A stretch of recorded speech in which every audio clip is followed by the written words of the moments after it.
Coucou les Simpson maniaques. J'ai intérêt à être inspiré moi-même concernant le texte de cette chronique, car on va parler de l'écriture des épisodes aujourd'hui. Et ça, c'est vraiment bien.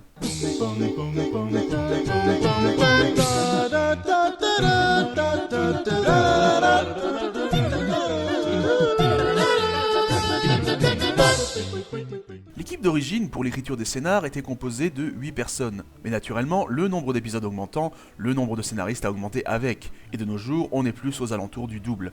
En décembre, pour la saison qui commencera à la rentrée suivante, une équipe de scénaristes propose une idée de base, puis va écrire ses intrigues chacun de son côté.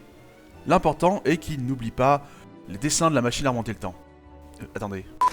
Non, bien sûr, je veux dire, de respecter un certain esprit simpsonien. Et pour veiller à tout ça, on a le showrunner dont je vous ai déjà parlé. L'équipe de scénaristes se réunit ensuite pour améliorer le tout ensemble. Pour vérifier si une blague est bonne, les acteurs viennent faire une lecture. Ce qui est une bonne idée, car sur le papier, vous pouvez avoir un texte qui arrache, mais c'est vraiment une fois interprété qu'on peut se rendre compte plus concrètement de sa qualité. Donc voilà, quand vous voyez au début d'un épisode écrit par tel scénariste, il est loin d'être responsable de tout à 100%. Alors imaginez si un scénariste écrivait la majorité d'une saison, il risquerait très vite d'être à sec question créativité et la qualité risquerait de se ressentir. C'est ce qui a coûté cher à certaines séries, mais pour ne pas tirer sur l'ambulance, j'éviterai d'en parler trop. A l'inverse, en avoir beaucoup comme la série peut faire qu'il y en ait un qui ponde une histoire qui semble assez hors de propos, même avec le feu vert du showrunner. Ce qui peut déplaire aux fans certes, mais même à d'autres membres du staff. Le principal est son scénario qui est tout à fait crédible, c'est ce qui me plaît là-dedans. A déplu à Matt Groening et Harry Shearer. Ils considèrent que c'était un peu trop gratuit et sorti de nulle part. L'épisode a tout de même ses défenseurs chez les fans et dans le staff. Bill Oakley et Josh Weinstein le défendent, et Ken Killer, le scénariste de l'épisode, considère que c'est le meilleur qu'il ait écrit.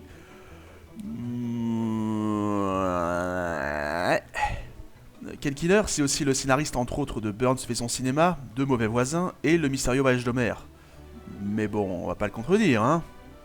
Après, il n'a fait que 6 épisodes, mais d'autres qui en font plus ont tendance, avec les années, à faire des montagnes russes question qualité.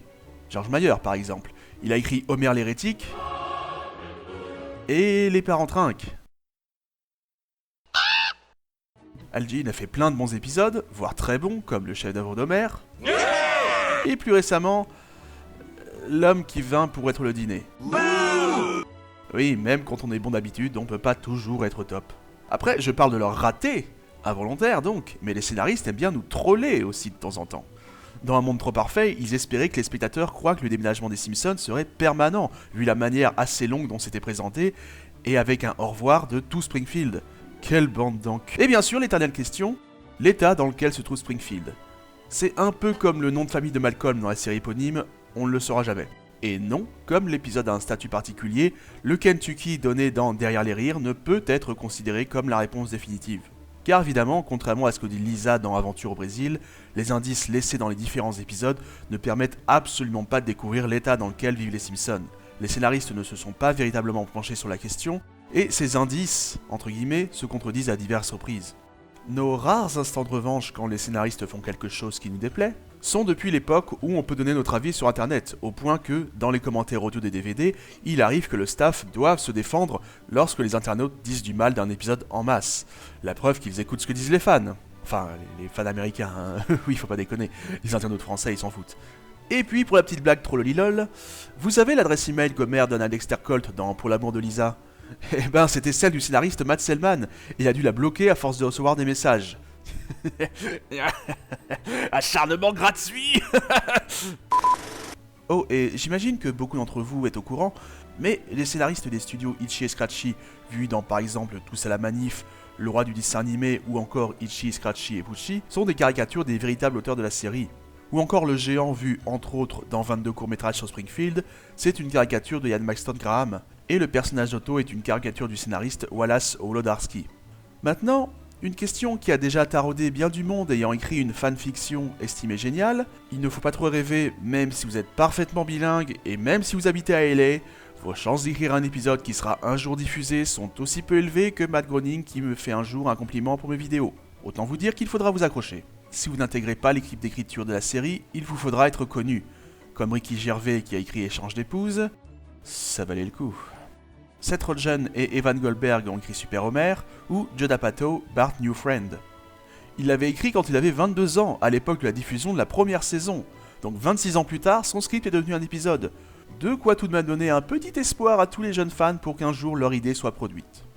Enfin donc, si ce n'est ces exemples particuliers, il faut être scénariste. Ce qui signifie faire partie de la Writers Guild of America. Les scénaristes de la série en sont membres depuis près de 20 ans. Et par solidarité, ils ont fait grève en 2007, comme toute la guilde. Oui, vous vous souvenez peut-être de cette grève, on en a beaucoup parlé à l'époque. Ou au moins, vous vous souvenez peut-être de ses répercussions sur certaines de vos séries préférées. Alors je veux pas être trop technique, alors je vous résume en 30 secondes chrono, promis. L'instant chiant. Tous les 3 ans, la guilde signe un contrat avec l'Alliance des producteurs de cinéma et de télévision, rapport à l'argent qu'ils gagnent sur l'exploitation des films et séries qu'ils ont scénarisés. Mais en 2007, ils ne sont pas parvenus à un accord satisfaisant, parce qu'ils estimaient que les écrivains gagnent un peu à chaque exemplaire de leurs livres vendus, les paroliers de chansons gagnent un peu à chaque fois que les chansons passent à la radio. Et les scénaristes de films et séries, en revanche, touchaient une part dérisoire des ventes de DVD et rien du tout lors des rediffs de séries à la télé. Et quand on voit à quel point certaines ont été rediffusées, on imagine ce qu'ils auraient pu gagner. Donc, grève massive pour avoir satisfaction, et les scénaristes des Simpsons ont soutenu le mouvement. Certaines séries ne s'en sont jamais relevées, d'autres ont vu le nombre d'épisodes de leur saison baisser comparé à d'habitude, comme Prison Break, Scrubs et une foule d'autres. Mais les Simpsons est une des rares séries qui n'ait pas trop subi cette grève.